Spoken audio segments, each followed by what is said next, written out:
شروع اللہ کے نام سے جو بڑا مہربان نہایت رحم والا ہے۔ الف لام را، یہ کتاب روشن کی آیتیں ہیں۔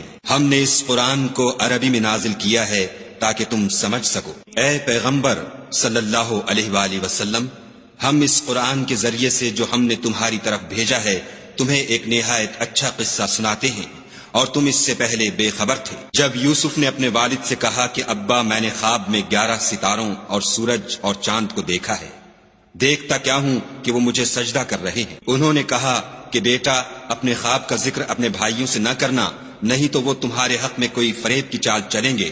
کچھ شک نہیں کہ شیطان انسان کا کھلا دشمن ہے، اور اسی طرح خدا تمہیں برگزیدہ و ممتاز کرے گا اور خواب کی باتوں کی تعبیر کا علم سکھائے گا، اور جس طرح اس نے اپنی نعمت پہلے تمہارے دادا پردادا ابراہیم اور اسحاق پر پوری کی تھی، اسی طرح تم پر اور اولاد یعقوب پر پوری کرے گا۔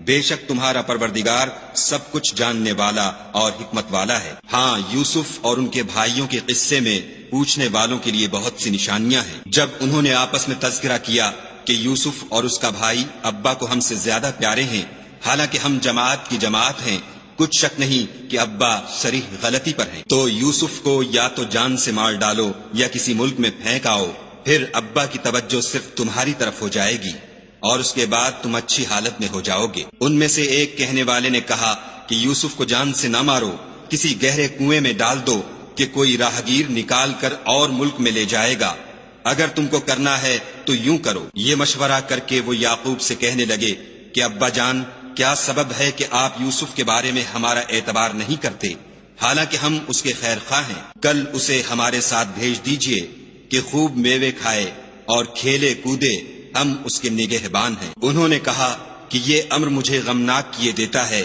کہ تم اسے لے جاؤ، یعنی وہ مجھ سے جدا ہو جائے۔